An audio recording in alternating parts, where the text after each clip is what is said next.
Welcome to the Crosscheck, business aviation squawk sheet that uncovers the stories, challenges, and careers shaping the industry today. I'm your host, Rob Hoffman. And I'm Ian Lumpp. Our guest today is someone who brings altitude and attitude to the world of private aviation.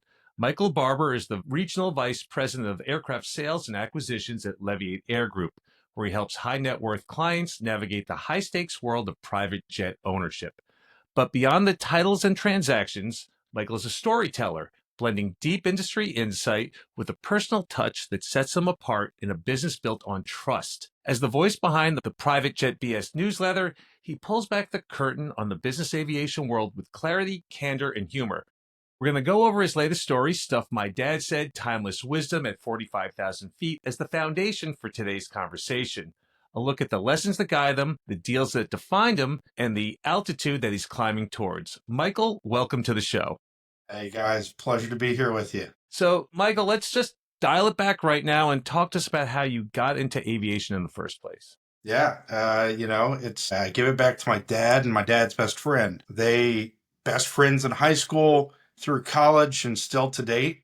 But Ralph is a retired pilot, commercial, flew out of Charlotte until he retired, started pumping fuel. But as a kid, Ralph owned an airplane. And what do? You go to your best friend's house and you take him and his family up too. So I got the introduction into general aviation, flying in and out of Horace Williams Airport in Chapel Hill, North Carolina. Horace Williams now is a tarmac that's got the big X's running down the middle of it because the town has grown out and gone around it, and we've all experienced it. But moving forward into college, a roommate of mine decided that he wanted to study business and got into the brokerage side of the world. He was the best man in my wedding. I was a groomsman in his. A few years after he got into business aviation, he decided to break out, start his own company, and decided to give me the opportunity to help him.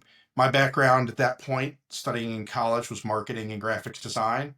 So working on the backside, I became a researcher. I helped do some charter work for him. And then fast forward, my career actually began in sales, working in the print industry, and then moved to being a career firefighter. Did that for about a decade while simultaneously doing market research and building kind of my baseline knowledge that I've got for what I do now. And in 2021, I had an opportunity. I decided to leave the fire industry and do, instead of 2 full-time jobs. Every firefighter you meet is going to have a second job. Now, a lot of them, it's, mowing the lawn or something more labor intensive that goes in line with what we did in the fire service. But I was the guy, and you can ask any of the folks that I rode with. In the evening, what did I do? I pulled out the laptop and I started researching. I started learning. I tried to do everything I could to grow that stronger foundation and help build the business I was with. On 21, I already had 1 kid. My wife and I were talking about a second. And the decision to get out of the back of an ambulance after a few years of COVID was a pretty simple one. And Leviate Air Group gave me an opportunity. So here we are, 2025. As you said, by title, I'm the Regional Vice President of Aircraft Sales. I cover Maine to South Carolina as my outbound prospecting region, but I've currently got clients in Australia, Canada, and I've done deals on 6 of the 7 continents. I'm still looking for somebody in Antarctica, so if you all know anybody, I would love to do 7 to 7, but that was my Rolodex. Oh yeah, fresh out of options there in Antarctica. Sorry about that, Michael. All right, so while we're on the subject of Leviate, talk to me about what a typical deal life cycle looks like over there. I know it's a very complicated process, so why don't you school us a little bit on how it's done? Yeah, so the process is long. We'll start with that. The life cycle of an acquisition or a listing is you're looking at 9+ months on a lot of conditions. Now, that also being said, when we hit Q4, everybody knows, at least my side of the industry ramps up because it's all the tax motivated buyers at the end of the year. But it's the introduction, it's the reaching out, it's the finding the new client. They could already own an airplane, they may be a first-time buyer, but it comes down to the education, teaching them, finding out what their mission is, learning where they want to go, how often they want to go, how many people they want to go with, figuring out what airplane makes that happen, what their budget is, where that happiness meets, searching the market. Leviate as an entity has some special things we bring to the table. Leviate is an aircraft sales and acquisitions organization, but we were founded back in 2014 as a charter brokerage. So while I'm looking for what the right solution for your new airplane may be, I've also got a team that sits in a bullpen in our office in Dallas that I can go find that airplane. You can charter the airplane. You can get the feel of the airplane. It's not just the first time you saw it, it's after we made that letter. But the life cycle doesn't end after we identify what you want to buy and we finish the pre-buy and you close. Leviate's also a Part 135 management company. So right now we've got 6 Honda jets that are transient airplanes all over the US. We've got multiple Challenger 300s, Citation XLS, Excel, and then all the way up to a Global 5000. I'm just curious, while we're on the subject here, the Honda jet, I know it had some teething pains. What's your kind of outlook on that jet right now? I mean, I think it's a great aircraft for the mission of the owner. Depending on it, like any aircraft that's out there, the expectation is it's got a certain range and a certain size and a certain weight. For doing the shorter hops, purchased one in December for a fellow that lives 15 minutes from my house. We're here in Virginia. His main mission is here to Naples, Florida. So, you've got a long runway. It's nice and dry. It's humid. I think a lot of the concerns that folks have had recently is about contaminated runways, but Honda's doing things to work on trying to get that fixed, and they've done that in some of their newer models. So it's like anything out there. The aircraft has great performance.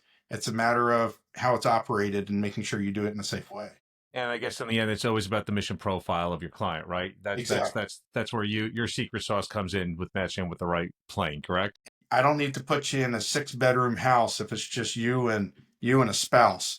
I mean, unless you want to, but it's just like finding the right size home that a realtor does. It's finding the right size airplane, how long it'll go, how many people it'll carry. That's 80% of what I consider what I do for a living. It's the matchmaking and the educating so that a client knows, in the majority of deals, I venture to say there is a decision point where something I will point out about an aircraft or a mission critique that, you know, doesn't necessarily match or jive with what the end user wants. So they may say they want one thing, but as we start talking about it, they're like, you know what? Instead of 4 people, I really want to carry 8. And it's like, well, how often? They're like, once a year. And I was like, well, then charter. But if they say, I want to do 8 half the time, it's like, well, then that 4-person airplane we were looking at isn't the right solution. So what are some of the common misconceptions that, in the business right now, either from the client side or from your perspective with other dealers out there? What's something that you just see over and over again, these sort of, misunderstanding of how things are done? One of them I love is the idea that, and we saw it a lot more right after COVID when the bubble and boom was happening of people were buying aircraft, and the idea in the finance side of the industry, when someone wants to buy an airplane and they want to then go charter it out and make enough money that, like a rental property, you can create revenue with the airplane. What I try to explain to people is when you buy an airplane, the purchase of the asset is just that. Your operational cost is a completely different set of numbers. Now, with the purchase of the airplane, if you're going to write that off for taxes, if we'll see if bonus depreciation, I'm told it's coming back to 100%. We've all heard it multiple times. But, there are a lot of people that when they hear 100% bonus depreciation, they are going to become more interested in buying an airplane, period, the end. But what they have to understand is buying an airplane is actually one of the smallest costs of owning an airplane. Once you get into the ownership side, you likely, and I'm not saying there aren't models out there, the Honda Jet, you can do it, the Citation XL and the XLS, you can fly an airplane, enough charter, to see positive revenue over your own fixed and variable costs. But they are far and few between. So anyone who thinks they're going to buy an airplane and then go put it in charter and make enough money, they're paying the banknote off too, and they're rocking it. No, is the short answer. Ain't gonna happen. So I'm just curious when clients or potential clients reach out to you, are they buying a plane or a feeling? Is this sort of like the emotional resonance that comes when you're purchasing a car, right? It's not always the most rational decision. Talk about depreciation, new car, it's the same thing. You walk off the dealer lot, you've already lost 30% right then and there. What is it that motivates most people to buy an business jet? I think so. Most people, it's going to be the business use. I'd say most of the folks that reach out that I have conversations with, there is a real intent that they're trying to time travel, cut down the amount of time they've got in the terminals, the delays. I've got a trip to Wichita tomorrow to go look at a Citation 10, and I would be hesitant to tell you I'm not a little worried about the 2.5 hour delay or 2.5 hour layover I've got in the middle, and is there a delay? There are plenty of people that reach out initially, and it's an emotional drive, that first conversation. And then as you get talking about it and you explain the costs and what will come down the pipeline, they have a tendency to disappear. But most of the people, it is built as a tool. It is purchased in such a way that you are not trying to create revenue through that charter system, although they may be trying to offset their own costs. But what they're trying to do is they're trying to save themselves time. Said it for years now. An airplane should be able to get you from point A to point B to point C and back to point A faster than you can do in another fashion. That's the purpose of the airplane. The idea is the airplane itself will not make you money, but if it can get you to the deals and the tables where you can close deals and make more money, that's where the value of the asset lies. So, and that all makes perfect sense. And there is a value there, right? It's an intangible, but it's real as well, because that saving that time for certain individuals, especially ones that are doing a lot of business on a business jet, that makes a difference. Not everything can be accomplished through a Zoom call. But speaking of emotions, we just discussed prior to the podcast about a sovereign jet right now, and you sent me the pictures before as well, which is just the most cool looking thing I can remember seeing in recent memory, which definitely elicits a lot of emotions, I'm sure, with me and a lot of other people. Why don't you talk to us about that plane? Yeah, so the Sovereign you've seen, and some people watching this may have seen on Facebook and a few other places as well. Multi repeat client that I've got, that we purchased a Sovereign at the end of last year, and as soon as we finished that deal, it flew straight from Wichita over to Perryville. It's at West Star. The client is going to put the airplane into Thrive Aviation's management when looking at repainting and redoing the interior because it needed some TLC in some of the aspects.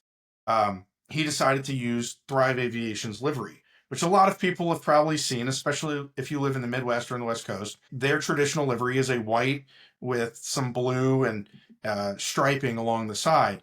Well, what he decided to do is take their design, but put his own spin on it. And he loves the dark light contrast. And he's got it on a Mustang and a CJ3 Plus as well that we've done deals on. But the big thing is we're taking delivery from Westar hopefully in the next week, and that airplane is going to be flying charter and getting out there. The inside of the airplane amongst the project, we ripped everything out, and whole interior came out, black leather seats, black lowers, the striking white upper, so it looks quite elegant and upscale. And then we also added the winglet technology winglets. A guy named Bob Kaiser out of Wichita has his background in the Boeing winglet space and has moved into making these winglets for the Citation 10 model and the Sovereign. This airplane will have better performance as a classic Sovereign than the Sovereign Plus does with its swooplets and the upgrades they did in that model. So more efficient, fly faster. It's going to be great. And the sexiest livery I've seen in a long time. That's super duper exciting. It is going to hold some serious ramp presence. That is an understatement. That's awesome. Well, let's shift gears here. Look at the human side of things here a little bit as we're talking already about emotion and having some unique needs for people. But when you're dealing with high net worth individuals, ultra busy executives, people with a lot of opinions and things, right? How are you navigating these personalities with the people involved and yourself? You're a pretty big personality yourself. How do these things mesh? I hope that's a positive comment. Yeah, only the best, Michael. Yeah. I know. Yeah, no, I mean, it comes down to the personal relationship. As you noted in the intro, I recently wrote a newsletter about some things my father said, the quotes and how they play into the industry. At the end of the day, we're all human. You all put your pants on the same way, one leg at a time. And you have to keep that in mind. There, as much as an airplane is a business buy, there is an emotional side to it because it is not an insignificant purchase. You are spending multiple millions of dollars on something. And so the way I try to treat it is I try to have the conversation just as plain and simple as I can, directly with the end user as most often as we can. A lot of times when you get into the larger flight departments, when we're working with a Fortune 50 or a Fortune 100 company, you may be dealing with a director of aviation or someone in that capacity. But the reality is, most of the deals that I do are with businesses or individuals that are buying an airplane. And while there is an emotional tie, and they've got the desires and the personal feelings that are going behind it, it's all data driven. It's always, as long as I can put the data and the information in front of them. So, example, if we're negotiating a deal and we are negotiating a price, because you're right before the LOI, I'm explaining to them, I'm showing them what the market as a whole looks like. We've got a team of 5 that work in our Dallas office that are our market intelligence team. And what they bring to the table is I can present not only what's out on the market and what the actual ask prices are, because they're calling all day long, but I can present what's been listed and sold in the last 12 months. So bring to the table, you want to buy this airplane for this price. Well, here's the trend. Here's what it's showing. Nice, nice. I know data's huge in this industry, so that obviously is a big part of what you do. Looking at that too, what's the biggest difference from you as a broker to being maybe considered a trusted advisor, especially using that data, right? So Right. what's your key difference there? Well, I think there's a few things. When looking at the title broker in the industry, it's our industry as a whole, aviation, has very limited number of, I say, accreditations within the space that I work in. When you go into the charter side of the world, there's a certification and accreditation mostly based on safety for all sorts of different things. So when you move into the sales side of aviation, there's really only one group currently that creates an accreditation, and it's the International Aircraft Dealers Association. What they have done is they have created a minimum standard for both a dealer and then a broker that's a membership of the dealership, and it's called a certified broker. I do hold that certification. It is proof of time and tenure in the industry, but it's also proof of knowledge and experience through the testing and then annual expectations that we have to meet, including continuing education. But up and beyond a piece of paper, something that, I can put on a desk or on a wall and show somebody, it's just being honest and real. Yeah. It's proving through past transactions. It's being able to say, hey, would you like to talk to a referral? And having clients that I've built enough trust with, that I've got clients that will talk to a new prospect any day of the week, and all I have to do is make a phone call. And it's because I've built a relationship that goes beyond the deal. I know their wives' names. I know their husbands' names. I know their kids' names. I know where they vacation in the summer. I know where they go in the winter.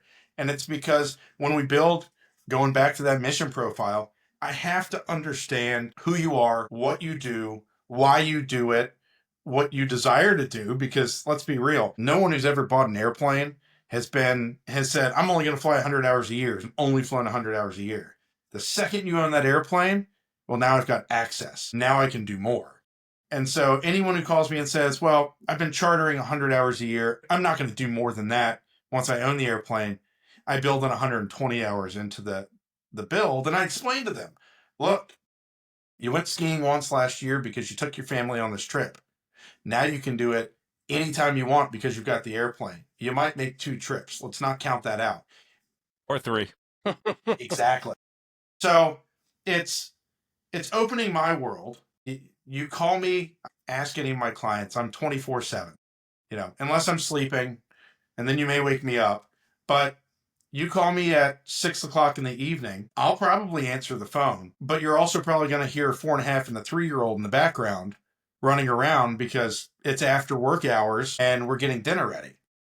It's building that, you've got to keep it professional. You've got to, be able to present it, but bringing the humility and the understanding that we are all humans back to the table and where that relationship lies, and trying to build something that's more than just the transaction. Obviously, you bring a lot of soft skills to the table here and what you're just sharing with us right now. It's kind of harkening back a little bit to the article that you wrote. And you mentioned something about keeping your word as your currency. So how does that shape the way you close deals or build trust with clients? At the end of the day, you've got to present all the information, good, bad, or different. Every deal that I've done, there's become some point in the transaction where information is necessary to present to the client, but it may not be what they want to hear. And it's a matter of if everything I've done up to that point is clear, concise, and has been trusted, they can know that I'm doing everything in my power to rectify whatever the problem may be.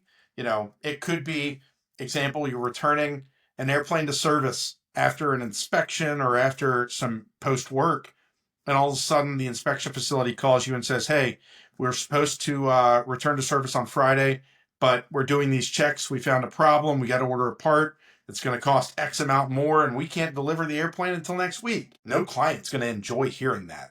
But if you've built the trust in the relationship and you're trying to work with that group, that inspection facility, or whomever, that maybe it's a seller or a buyer on the other side, at the end of the day, if I'm trying to do everything I can to get this airplane back online and back on board for the client, they may not be able to go make a trip that they wanted to over that weekend that they were hoping to make and planning to make, but they know that I'm trying to do the best I can. And then I go back to my team, in the office, we talked about the charter brokerage. Maybe I can find them an airplane at a reasonable rate that they can still make that trip, even if it's just one way. And then when their airplane delivers, their airplane can go pick them up and bring it back. You obviously know a lot of people, you've got a lot of resources, you do your research and do really good at building relationships with your clients. What do you see right now are kind of the top trends that are shaping the future of private aviation and aircraft acquisitions in general? In terms of the business aviation space and what I'm seeing in trends in our market currently, we're moving back to a buyer strength market. In 21, 22, it was a seller's market all day long.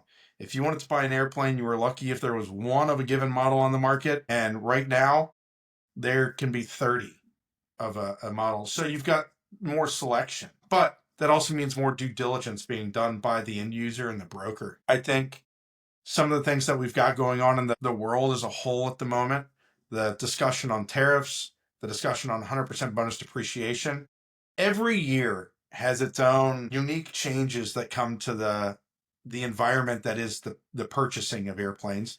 And in fact, I just put out another newsletter talking about the foreign exchange. And a lot of people don't pay attention to what does a foreign exchange rate do to a purchase. From the time I sign an LOI to the time I close, if that rate climbs or drops, the client that you're working for, if it's a buyer, that airplane may cost more. But at the same time, it may cost less if the market goes in the right way. So over the next 3 quarters, I'll be interested to see if 100% bonus depreciation comes back. My expectation is you're going to see more people come out of the woodwork, potentially some first-time buyers, because they're going to be super excited about taking this lump sum opportunity again that we lost years ago and being able to write that off as a tax benefit.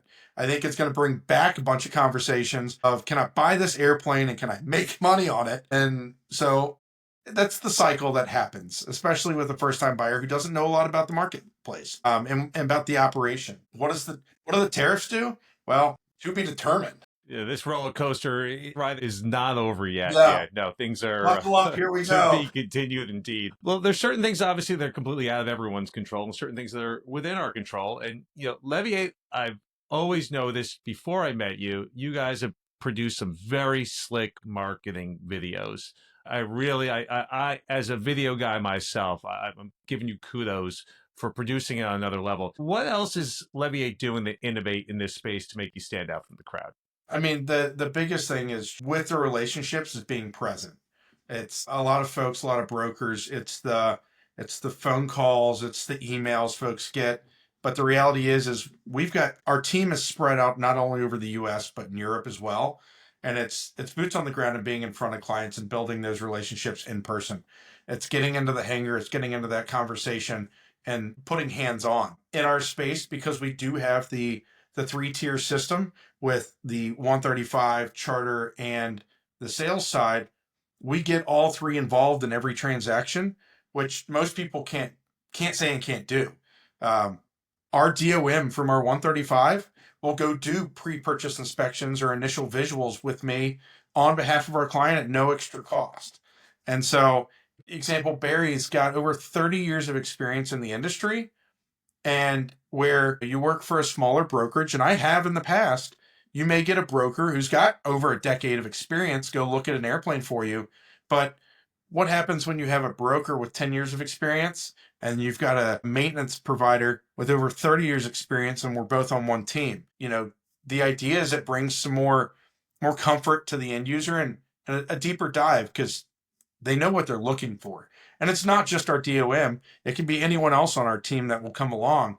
But adding into that, in the marketing space, it's not only the social media marketing. And thank you. Those videos, I get full kudos and credit to our team. They are impressive. Anybody who hadn't seen it, they're all on YouTube. You can just go look up Leviate Air Group and you'll find them. There are listing videos. But we also try to be present where our clients are. In Dallas, some of my principals sit on the board for St. Jude's. Here behind me, there's a jersey. We participate as a sponsor of a polo club at a local vineyard here in Virginia, and this will be our 3rd year doing it. The jersey behind me is from our 1st year, but we sponsored the Women's Open for the East Coast a few years ago, and the team won. The idea being, we try to be present physically where our clients are and doing the same things that they like to do. Because, people buy from people. People don't buy from a business. It's building that relationship and meeting folks. It's when we go to a conference, it's not just, even though I'm in sales, yes, my primary contact is going to be the end user. I want to know the owner. But the reality is my relationships with the folks that are the OEM, that are the service providers, Westart, Duncan, whomever, I have to know them just as well as I know my end user, because I then have to marry and match the relationship. It doesn't matter if it's a CPA or an attorney or a finance provider.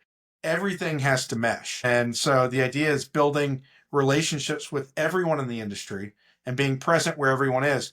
NAFA, IATA's got their spring meeting at the beginning of May. We've got folks, yesterday, 2 of our market intelligence team members were down at the Auburn Business Aviation Day.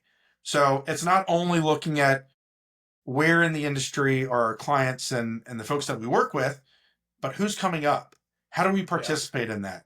So we sent 2 of our market intel folks who graduated from Auburn down there to participate, not just to be present. That's great. It sounds like you're checking a lot of marketing boxes over here. And I think it seems like every single channel that I can even think of, and many that I didn't, you're way ahead of me. That's super duper impressive. And your newsletter, how long have you been doing that for? So the newsletter, I started in January. It was an idea that was pitched by a buddy who does his own newsletter, Preston Holland. And so all the conversations we've had and some deals that we've done together, I am not a writer.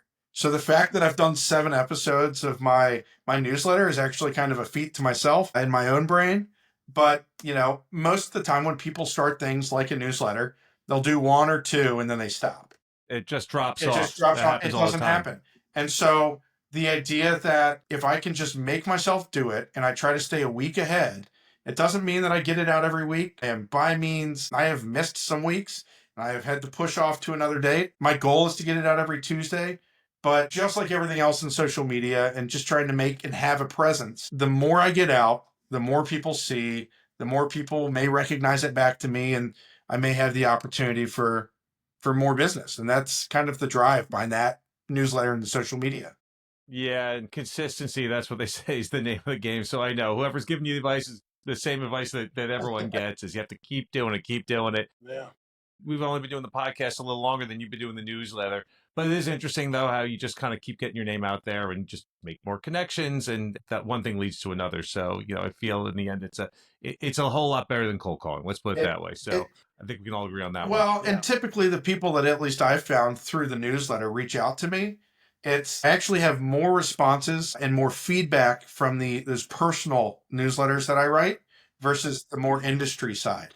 So the one about going from being a firefighter to being a And that was a broker. great, I loved it. It's a very personal story. It's like you open up the door, and I think that's part of the reason why, when we invite you on the podcast, I'm like, all right, you're more than just a broker. It's like you've got an amazing story of how you got here. And even the story, the last one, but, talking about your dad as well and everything else. It's kind of neat stuff. I think that part of that relationship building, now I already feel like I know you before I even met you. Well, It's kind of neat. exactly. And it's opening the door, and some people may talk about it as making yourself vulnerable. And at the end of the day, I think you have to.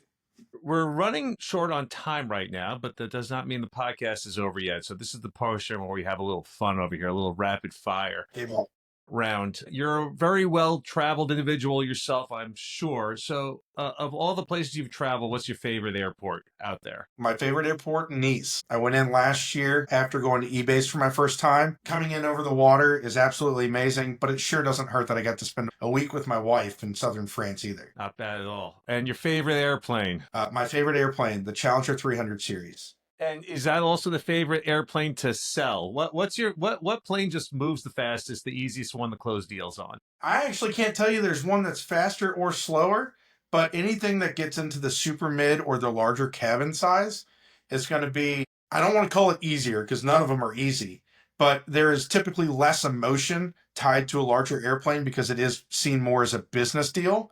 So you get into something smaller, the Malibus, the TBMs, the PC-12s, the Astras. It's typically one owner, more of an emotional buy because it's a larger expense to what they're doing. So last but not least, once again, you talked about your dad in that article we'd mentioned earlier. What's the best business advice you've ever received, whether from your father or anyone else? It goes back, and I said it earlier, people buy from people, people don't buy from businesses. It's a driver in everything I've talked about today. The reality is, I work in sales and I hate getting cold calls. I hate getting prospected. I hate when somebody knocks on my front door. But the reality is, there are other ways to meet folks, and the relationships that you can build and the introductions.